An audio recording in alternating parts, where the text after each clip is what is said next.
Donc 3 idées à chaque fois quand on présente en débat public. Faire comprendre la gravité de la situation. Alors qu'une semaine sur 2 maintenant on nous dit la crise est finie, ça y est, la reprise est là, ça va beaucoup mieux, c'est pas la peine d'inventer un nouveau modèle. Montrer pourquoi c'est déjà grave et pourquoi si on ne change pas de modèle, ça ne peut que s'aggraver. Il n'y a aucun espoir que les problèmes se règlent tout seuls.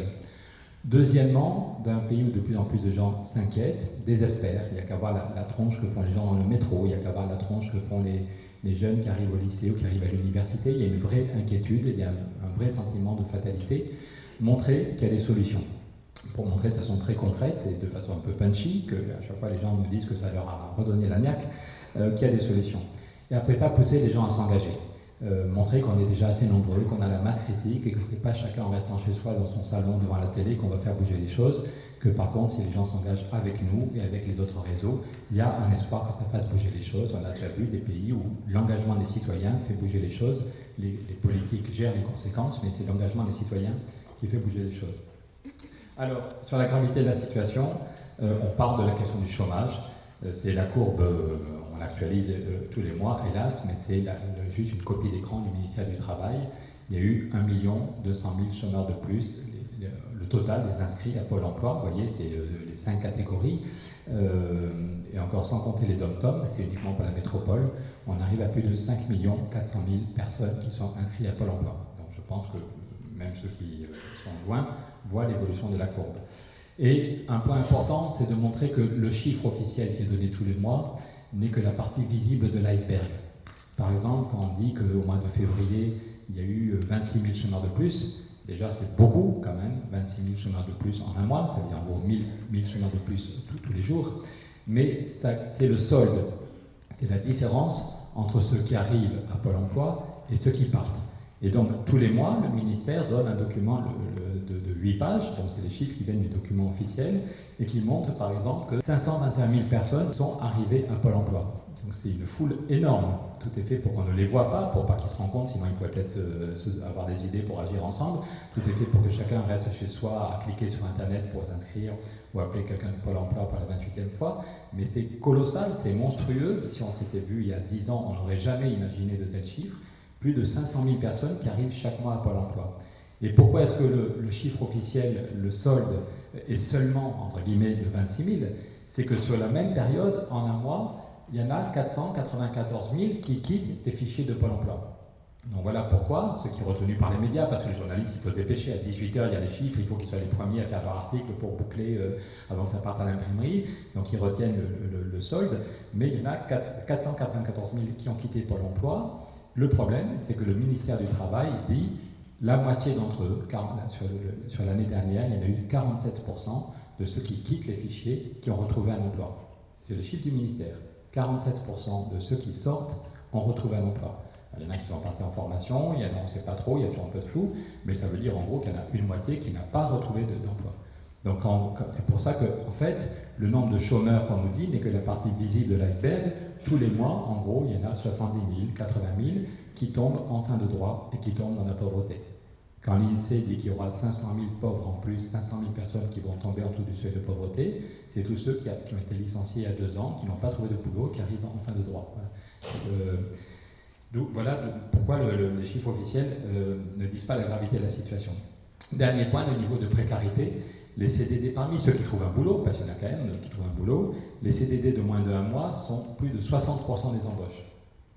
Et l'ensemble des CDD, c'est 84% des embauches. On a eu les chiffres de l'ACOS cette semaine. 84% de toutes les embauches qui ont été faites depuis le début de l'année, ce sont des CDD. Les contrats normaux, les CDI à plein temps, c'est moins de 10% des embauches. Donc il ne s'agit pas de faire du Zola, hein. Il y a heureusement des salariés qui vont bien, il y a heureusement des chômeurs qui retrouvent un boulot intéressant en 3 mois, il ne s'agit pas de se flinguer, mais quand même, on n'a jamais vu un tel niveau de chômage, et on n'a jamais vu un tel niveau de pauvreté, et on n'a jamais vu un tel niveau de précarité. Donc je trouve qu'il y a quelque chose d'indécent à parler d'une accalmie. On devrait au contraire dire on est dans une situation gravissime, on se retrousse les manches et on prend 2 mois pour réfléchir à autre chose. Donc vous voyez, ça c'était en 2010, alors qu'on n'était pas en récession, il y avait eu 440 000 pauvres en plus. Ça ne fait même plus la une des journaux, c'est juste un blog du Monde qui dit qu'il y a eu 440 000 pauvres en plus. Ça fait 30 ans que le chômage augmente, il y a un risque qu'on se résigne et qu'on s'habitue à ce genre de chiffres. Derrière, à chaque fois qu'on présente les idées du collectif, on n'est pas là pour donner des cours d'économie.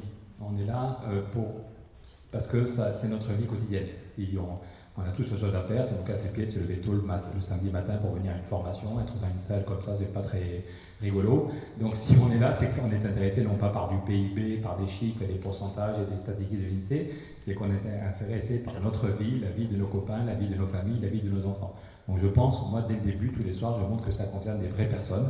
Ça c'est une photo que j'ai prise dans la rue où j'habite, d'un gars, il a fallu appeler les pompiers, il est là depuis plusieurs mois, et à force de boire un coup en trop tous les soirs pour se remonter le moral, ben, il est bien abîmé. Un autre truc qui me scandalise presque tous les soirs, c'est rue de la Rouquette, le nombre de gens qui attendent les poubelles du Monoprix pour trouver de la nourriture. C'est juste, je ne sais pas comment c'est dans vos quartiers, mais dans mon quartier où je vis, c'est juste insupportable de voir le nombre de gens, jeunes et vieux, qui attendent les poubelles, qui dorment dans la rue, qui sentent mauvais, et qui attendent les poubelles pour trouver de la nourriture. C'est juste scandaleux. Globalement, on n'a jamais été aussi riche. Malgré la crise, notre niveau de richesse, on n'a jamais été aussi riche. Et voir qu'il y a autant de monde qui dort dans la rue et qui trouve de la nourriture dans les poubelles, c'est scandaleux. Donc je pense que ce qui nous réunit, quels que soient les réseaux syndicaux, politiques, associatifs dans lesquels on est par ailleurs, ce qui nous réunit, ce qui nous pousse à agir, c'est qu'on refuse ça. C'est juste inacceptable. Il n'y a aucune raison de se résigner à ça. Et ce qui nous guide, ce qui nous rend optimistes malgré tout, c'est, je pense, qu'on ne peut pas oublier le droit au bonheur. Alors chacun l'appelle comme il met le contenu qu'il veut. Moi j'ai mis la photo d'un de mes fistons. C'était il y a 3 ans dans les Pyrénées, c'est un mariage, il est au soleil avec des cousins, il joue au foot, la vie est belle, voilà. Et donc je pense qu'on ne peut pas se résigner. Le but de notre action, c'est pas juste que chacun ait un boulot, juste que chacun ait un logement, c'est permettre à chacune et chacun d'exercer ce droit au bonheur. Après ça, chacun et chacune, il met le contenu qu'il veut, ça c'est vraiment une liberté fondamentale, mais on ne peut pas se résigner ni à l'exclusion, ni au fait que chacun aura juste une vie tranquille, matérielle. Il faut permettre ce droit au bonheur, l'accès à la culture, l'accès à la convivialité. Dans toutes les interviews qu'on fait maintenant avec Michel Rocard, on finit sur la convivialité. Il y en a marre de parler uniquement des questions économiques. Alors maintenant, comment, assez vite, on rentre dans le vif du sujet, comment sortir de la crise? Parce qu'en général, les gens qui viennent à nos débats, c'est qu'ils sont convaincus de la gravité de la situation. Là, juste, on leur a permis de montrer que c'est encore pire le chômage que ce qu'ils pensaient. Le premier débat fondamental, c'est est-ce que la croissance, est-ce que oui ou non, c'est sérieux quand tous les mois, le Premier ministre, le Président nous disent que la croissance va revenir et va régler le problème? Est-ce que c'est sérieux? Voilà l'évolution de la croissance depuis 1960, décennie par décennie. Je crois que vous voyez la courbe. Donc l'intérêt de faire décennie par décennie, c'est que ça montre vraiment la tendance. Parce que si vous faites trimestre par trimestre, ça fait des points qui bougent dans tous les sens et c'est illisible. Tandis que là, on comprend bien le problème. On sait qu'il faut 2,5% de croissance en moyenne si on veut lutter contre le chômage en donnant des vrais boulots aux gens. Si on ne veut pas juste donner des petits boulots à 10 heures par semaine, il faut 2,5%. Pourquoi? Parce qu'on fait des gains de productivité avec les robots, avec les ordinateurs, avec l'intelligence des gens. On fait chaque année en gros 1,5 ou 2 points de productivité. Et puis par ailleurs, la population active augmente. Contrairement au texte que Moscovici a signé la fin août en expliquant qu'on était bientôt en situation de plein emploi parce que la population active allait reculer, c'est juste du pipeau total. L'INSEE explique que la population active, le nombre de gens qui veulent travailler, augmentera jusqu'en 2050. On pourra vous envoyer la courbe, on ne la met pas pour pas que ce soit trop long, mais jusqu'en 2050, du fait de la natalité, on a fait des bébés il y a 20 ans, ils arrivent à l'âge adulte, c'est plutôt une bonne nouvelle, et du fait des réformes des retraites, comme depuis 20 ans, toutes les réformes des retraites demandent aux gens de travailler plus. Il y en a beaucoup qui ne peuvent pas travailler plus parce qu'ils sont au chômage, mais il y en a quand même en gros 20% qui sont en emploi et qui, à cause de la réforme des retraites, vont prolonger leur vie active. Donc entre la natalité et toutes les réformes des retraites, on a une démographie, ce qui n'est pas forcément le cas dans tous les pays d'Europe, mais qui augmente. Donc si on veut lutter contre le chômage en donnant aux gens des vrais boulots, il faut une croissance de 2,5%. Vous voyez que ça fait 30 ans qu'on n'a pas cette croissance. Donc déjà, avant la crise des subprimes, on était un certain nombre ici, et dans d'autres réseaux, à dire attendez, c'est pas sérieux de compter sur la croissance, même sans parler des questions d'énergie ou de climat, sur lesquelles on va revenir, du point de vue bêtement économique, ça n'est pas sérieux. Et c'est évidemment un cercle vicieux. Plus on attend la croissance, et plus il y a de gens qui tombent au chômage et dans la pauvreté. Les 900 000 qui vont tomber au chômage ou dans la pauvreté cette année, ils ne vont pas tous consommer du feu de Dieu. Ils ne vont pas tous aller voir un banquier en demandant j'ai droit à une ligne de crédit de 3 000 euros, parce que je veux consommer. Voilà. Non, quand on a 450 euros par mois pour vivre, on a 450 euros. Donc c'est un cercle vicieux. Plus il y a de chômage, plus il y a de précarité, moins il y a de gens qui peuvent consommer et participer à la croissance. Quant aux plus riches, au contraire, leur fortune s'accumule, mais ça part sur les marchés financiers, ça ne va pas dans l'économie réelle. Donc on voit bien que compter sur la croissance est un cercle vicieux et qu'on ne peut pas s'en sortir. Une autre idée importante, c'est de montrer que cette évolution de la croissance est la même dans tous les pays occidentaux. Ce n'est pas la France qui a déconné et l'Allemagne qui irait mieux. Vous voyez cette courbe, elle était dans le Financial Times Deutschland, donc un des grands journaux économiques allemands, et elle montre en fait que la croissance en Allemagne est plus faible que la croissance en France depuis 15 ans. Ok, avec les réformes Hartz IV, l'Allemagne a amélioré sa compétitivité, donc c'est très bon pour la balance commerciale, c'est très bon pour les actionnaires des entreprises allemandes, mais globalement, il y a 20% des salariés allemands qui gagnent moins de 630 euros par mois et qui donc ne peuvent pas consommer beaucoup, et donc la demande intérieure, donc l'Allemagne a gagné des parts de marché à l'exportation, mais cette demande intérieure est restée complètement bloquée. Voilà. Donc le bilan, ce n'est pas une approche théorique, ce n'est pas des keynésiens qui ont voulu flinguer Hartz IV, c'est la courbe de l'évolution réelle du PIB en Allemagne donnée par le Financial Times Deutschland et qui dit que finalement, l'Allemagne, la croissance a été plus faible que chez nous. Donc ne rêvons pas du fait que si on faisait comme les Allemands, ça réglerait tous les problèmes. Et si l'Allemagne est en situation de plein emploi, il y a des choses positives en Allemagne, dans la politique du logement, dans le système de formation, dans la production industrielle, mais si on affiche le plein emploi, c'est qu'en fait, avec Hartz IV, il y a eu une multiplication de petits boulots, et la durée réelle du travail est tombée à 30 heures par semaine. Le BIT a obligé l'Allemagne à recalculer ça, parce que l'Allemagne, les statistiques ne comptaient pas tous les petits boulots entre 0 et 10 heures par semaine, et le BIT, le Bureau international du travail, a obligé le ministère à Berlin à tenir compte de tous ces petits boulots. Et du coup, en 2011, ils ont revu leurs chiffres, et donc vous voyez qu'avant la crise, même en 2006, il y avait tellement de petits boulots en Allemagne que sans compter les chômeurs, la durée réelle était tombée à 30 heures,3. Donc c'est en fait qu'il y a une énorme précarité. Il y a aussi des Allemands qui vont très bien, les salariés allemands qui ont un boulot intéressant et bien payé, mais il y a une précarité. Donc on voit que le PIB n'a pas plus augmenté que chez nous, et que si on parle du plein emploi, si on affiche le plein emploi, c'est qu'en fait il y a une multiplication des petits boulots et de la précarité. Dernier argument fort du point de vue économique sur la croissance, c'est le fait que la plupart des économistes disent maintenant que le scénario le plus optimiste pour la zone euro, c'est un scénario à la japonaise. Il y a 25 ans, tout le monde disait que le Japon allait dominer l'économie mondiale et allait bouffer tout le monde tout cru. Voilà. En fait, parce que le Japon avait une croissance très forte et tout semblait réussir au Japon.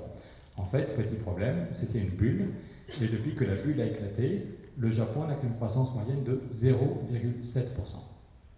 Ça, je peux vous dire que c'est un argument qui fait tilt, même chez ceux qui sont croissance, qui depuis 30 ans ne répètent que croissance. J'ai montré ce graphique une fois à Gérard Collomb, le maire de Lyon. 2 semaines après, il ressortait dans le Figaro qu'il fallait quand même tenir compte du fait que le Japon n'avait que 0,7. Ça les trouble, le fait qu'un grand pays, donc vous voyez, c'est pas 3 économistes dans leur coin qui remettent en cause le dogme de la croissance, ou des sociologues, ou des philosophes, que le pays qui était le mieux parti et qui a tout fait pour relancer sa croissance, parce que le Japon a tout fait au maximum pour relancer sa croissance. Ils ont fait des plans de relance pharaoniques. Ils ont un déficit de plus de 6% du PIB chaque année. Donc ils ont mis du béton partout, sauf quelques collines sacrées, mais sinon ils ont foutu du béton, des autoroutes, des immeubles partout. Deuxièmement, ils ont fait la politique de recherche et la politique industrielle sans doute la plus ambitieuse, et ça c'est plutôt réussi. Ils mettent chaque année plus de 3% du PIB sur la recherche, et l'interface entre la recherche et les PME est vraiment réussie. Troisièmement, ils ont mis leur taux d'intérêt à 0%. C'est la politique monétaire la plus agressive pour favoriser l'investissement et pour faire baisser la monnaie, pour muscler les exportations. Ils ont mis les taux d'intérêt à 0. Donc, si vous voulez, ils ont tout fait au maximum. Ils ont tout fait à donf. Et en faisant tout au maximum, ils ont 0,7% de croissance depuis 20 ans. Et encore, 0,7, c'est parce que le reste du monde achetait leurs exportations. Parce que les États-Unis et la zone euro allaient bien. Mais comme tous les pays sont en train de tomber dans la même trappe, on ne peut pas tous compter sur les exportations vers le reste du monde pour muscler notre croissance. Donc pour toutes ces raisons, quand on voit la croissance en France depuis 50 ans, quand on voit l'Allemagne, quand on voit ce qui se passe au Japon, on se dit qu'il n'est pas du tout sérieux de miser sur la croissance. D'autant plus, ça c'est en regardant dans le rétroviseur, les trois arguments qu'on vient d'employer, c'est en regardant dans le rétroviseur, mais si on regarde vers l'avenir, on n'est même pas sûr d'avoir cette croissance molle entre 0 et 1% comme au Japon. Vous voyez, il y a 3 ans, la Société Générale disait qu'il fallait s'attendre à un global collapse, c'est-à-dire un effondrement complet du système. Les deux bombes dans l'économie mondiale, c'est la dette totale aux États-Unis. Vous avez peut-être vu la semaine dernière que Ben Bernanke, le patron de la Réserve fédérale, a dit publiquement qu'il ne savait plus quoi faire de sa politique monétaire. Tout le monde pensait le 18 septembre que Ben Bernanke allait dire les États-Unis vont mieux, on peut commencer à diminuer la planche à billets. Aux États-Unis, en ce moment, ils créent chaque année 900 milliards. C'est des chiffres colossaux. On s'habitue à des chiffres monstrueux pour financer le déficit américain, pour toujours essayer de garder la machine en fonctionnement. Ils impriment chaque année 900 milliards de dollars pour acheter des bons du Trésor, pour acheter des crédits hypothécaires. Et malgré ça, même en créant 900 milliards, la croissance est moyenne, 1,8%, et surtout le taux d'activité, vous allez le voir, le taux d'activité n'a jamais été aussi bas. Ce qui est historique dans le discours de Ben Bernanke. Ben Bernanke, c'est le patron de la Banque centrale aux États-Unis. La semaine dernière, c'est la première fois, en gros, qu'il a dit « le roi est nu ». C'est la première fois qu'un banquier, jusque-là, dans toutes les banques centrales, s'intéresse uniquement à l'inflation. Et puis, aux États-Unis, il s'intéressait à l'inflation et puis à la croissance. Et puis, depuis 1 an et demi, il disait « la croissance n'est pas le seul objectif, la question fondamentale, c'est l'emploi ». Et puis, la semaine dernière, Bernanke a dit « les chiffres du chômage sont stables, mais ils donnent une image fausse de la réalité ». Parce que tous les mois aux États-Unis, il y a 300 000 ou 400 000 personnes qui tombent dans les chômeurs découragés et qui ne sont plus comptés comme chômeurs. Donc officiellement, on pourrait se dire ça va bien, il n'y a que 7% du chômage, mais Ben Bernanke, dans son discours, c'est pour ça que ça a frappé tout le monde, a dit en fait, le vrai indicateur, c'est le taux d'activité. Combien d'Américains et d'Américaines, combien de citoyens sont sur le marché du travail, qu'ils soient au chômage ou qu'ils aient un boulot. Et vous voyez, le taux d'activité, on ne l'a jamais vu chuter autant. Même en mettant 900 milliards sur la table depuis 1 an, le taux d'activité tombe à 63%. Donc c'est pour ça que Bernanke dit « je ne peux pas débrancher, je ne sais plus quoi faire ». Ce qu'on fait depuis 5 ans, même en acceptant des déficits colossaux, même en faisant tourner la planche à billets de façon que je n'ai jamais vue, ça ne fonctionne pas. Ça a permis de maintenir le malade en vie, hein, ça a permis d'éviter l'effondrement, donc c'est pas inutile. Mais on voit bien que toutes ces politiques, même en les portant au maximum, ça ne marche pas. Et donc là, il y a un grand trouble chez tous les économistes depuis une semaine. Le FMI, Christine Lagarde, passe son temps à dire qu'on rentre dans des terres inconnues. Elle n'apporte pas le début d'une réponse, mais en gros, Bernanke pose une question fondamentale. Pourquoi tout ce qu'on fait depuis 5 ans ne marche pas? On ne dit pas que ça a été inutile. Si le système bancaire s'était effondré, on serait dans la mouise la plus totale. Si les États-Unis étaient dans une énorme récession, leur taux d'activité serait tombé à 50% au lieu d'être à 63%, il y aurait des émeutes partout. Donc ce qu'on a fait dans tous nos pays, en Europe, aux États-Unis, au Japon, n'est pas inutile, mais on voit que ça ne marche pas. Nos pays continuent à s'engluer, à s'enfoncer dans la crise, malgré des stimulus et des politiques qui ne peuvent pas tenir longtemps. Ça, c'était la première bombe qui peut péter, on ne sait pas quand, c'est les États-Unis. La deuxième, qui est très inquiétante, c'est la Chine. La Chine est le pays le plus instable économiquement de la planète, parce que ce qui est solide dans une économie, c'est la consommation des ménages. Vous et moi, même si on n'a pas le moral, on fait 3 repas par jour. Vous et moi, même si on n'a pas le moral, quand nos chaussures sont trouées, on achète des nouvelles chaussures. Quand nos chemises sont vraiment élimées, on achète des nouvelles chemises. C'est la consommation des ménages, c'est quand même le plus robuste. En Europe, la consommation de vous et moi, ça fait 60% du PIB. En Inde, la consommation des ménages, c'est aussi 60% du PIB. Ce n'est pas le même niveau absolu, mais en proportion, c'est aussi robuste. L'Inde et l'Europe sont aussi robustes, elles dépendent de la consommation des ménages pour 60%. Aux États-Unis, c'est 70%. En Chine, ça n'est que 28%. Le niveau de salaire, il y a tellement de millions, de dizaines de millions de Chinois qui vivent avec 3 fois rien, qui sont payés avec $1 par jour, que la consommation, ce qui est robuste, ça n'est que 28% du PIB, donc 2 fois moins qu'au Japon, 2 fois moins qu'en Inde, 2 fois moins qu'en Europe. Et du coup, la Chine dépend beaucoup des exportations vers le reste du monde et de l'investissement, puisque la consommation intérieure est 2 fois plus faible que partout ailleurs. Et du coup, quand les exportations vers le reste du monde se sont plantées, en 2008-2009, et le gouvernement, au lieu de se dire on améliore les salaires, on change de modèle social, on améliore notre modèle social, le gouvernement s'est dit, bon vite, il faut relancer l'investissement. On appuie sur un bouton et on dit à toutes les banques d'accepter les demandes de crédit. N'importe qui veut faire un immeuble, n'importe qui veut agrandir sa zone industrielle, qui veut faire une autoroute ou un échangeur autoroutier, les banques sont obligées de lui prêter. Donc en un an, ils ont injecté 30% du PIB en 2009 pour relancer l'activité, rien que par la dette privée, les 14% de dette publique en plus. Vous vous souvenez, nous, dans le traité de Maastricht, on avait dit plus de 3% de déséquilibre, c'est dangereux. En Chine, entre la dette privée et la dette publique, ils ont mis plus de 40%. Donc effectivement, ça a relancé. Quand vous mettez 40%, si vous faites une piqûre d'adrénaline, je ne sais pas s'il y a des médecins ou des vétérinaires mais dans la salle, mais si vous faites une piqûre de 40 grammes d'adrénaline, le cœur va repartir, oui, effectivement. Mais le problème, c'est que ça ne tient pas longtemps. Et l'an dernier, ils ont remis ça. L'an dernier, de nouveau, d'après les derniers chiffres du FMI, ils ont remis 30% du PIB sur la table. Mais en fait, c'est une bulle immobilière. C'est pire qu'en Espagne. Vous voyez, l'exemple, c'est un village chinois qui a fait un immeuble de plus de 328 mètres de haut. 328 mètres de haut, ok, ça donnait du boulot à 200 ouvriers pendant 2 ans, mais une fois qu'ils ont fait un immeuble immense, qui est complètement vide, les mecs se retrouvent au chômage, c'est comme en Espagne. En Espagne, au maximum, la bulle immobilière est arrivée à 14% du PIB, 14%.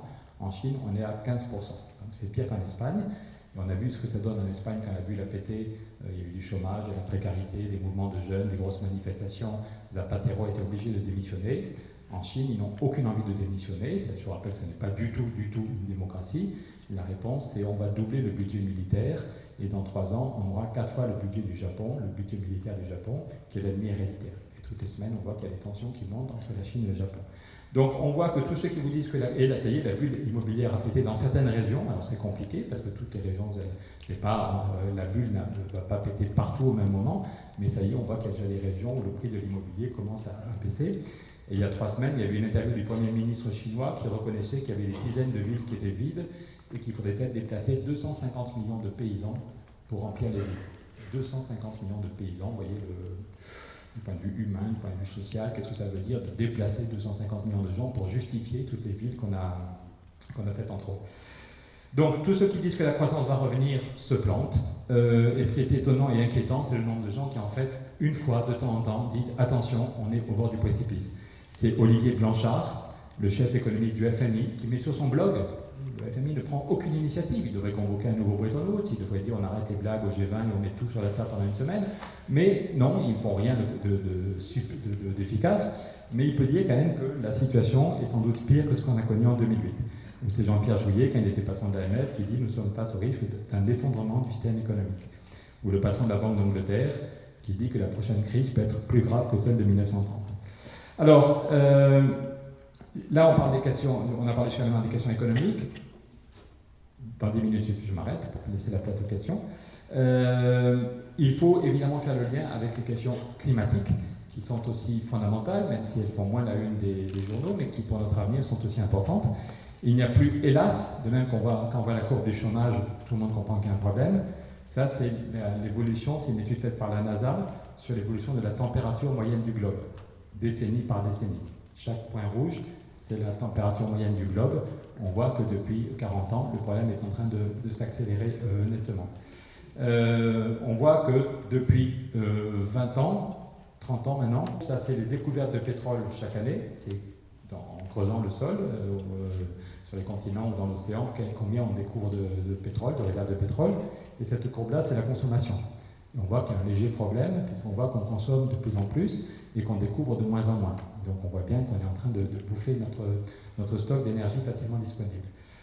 Que c'était dans les échos l'autre jour, c'était les réserves mondiales plafonnent et la production décline. Donc c'est pas dans 30 ans ou dans 40 ans qu'il faudra s'intéresser au problème de climat ou au problème d'énergie, c'est dès aujourd'hui.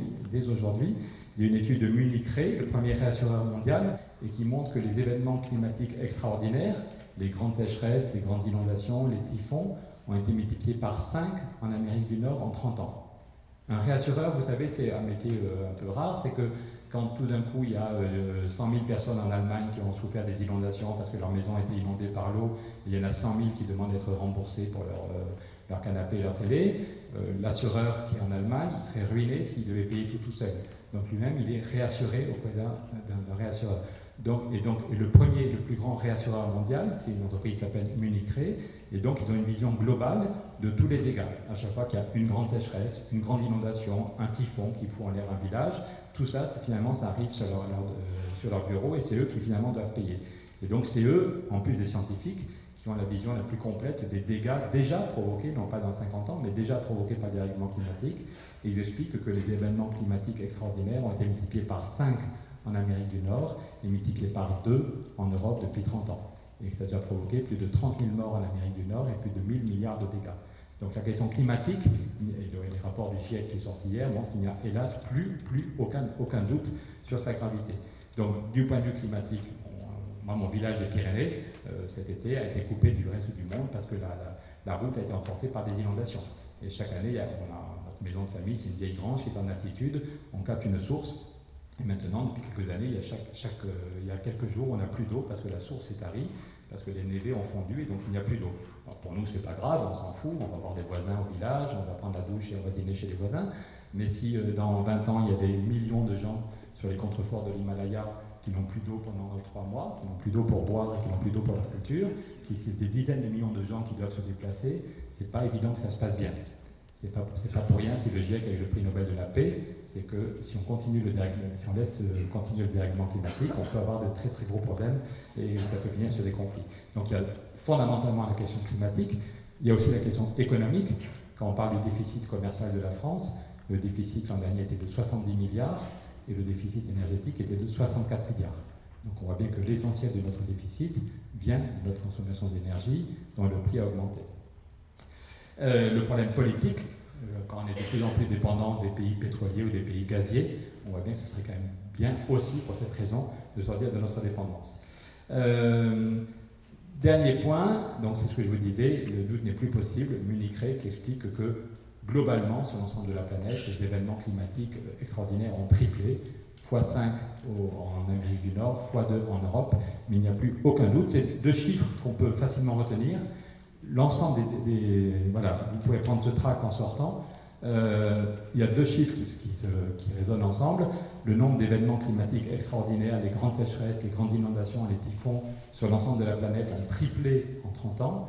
Et notre facture d'énergie, d'après une étude de l'INSEE qui est sortie cet été, la facture d'énergie de vous et moi a triplé aussi en 30 ans. Voilà. Donc le problème climatique est 3 fois plus grave, entre guillemets, et pour chacun de nous, quand on paye notre essence, quand on paye notre chauffage pendant l'hiver, ça a triplé. Donc ça fait 2 bonnes raisons de s'attaquer pour de vrai, en plus de la création d'emplois, à ces questions. Donc voilà pourquoi, si on tient compte de la question sociale, si on tient compte de la question financière, on voit qu'il n'y a aucune chance que la crise se règle par elle-même, et qu'il est urgent, absolument urgent, d'inventer un nouveau modèle. Et c'est maintenant, c'est pas dans 10 ans, c'est pas dans 20 ans, parce qu'en plus, si la gauche se plante, concrètement en France, si la gauche se plante, c'est pas sûr que ceux qui reprendront le pouvoir auront des solutions tout à fait pertinentes sur ces questions-là. Donc voilà pourquoi on a une responsabilité historique.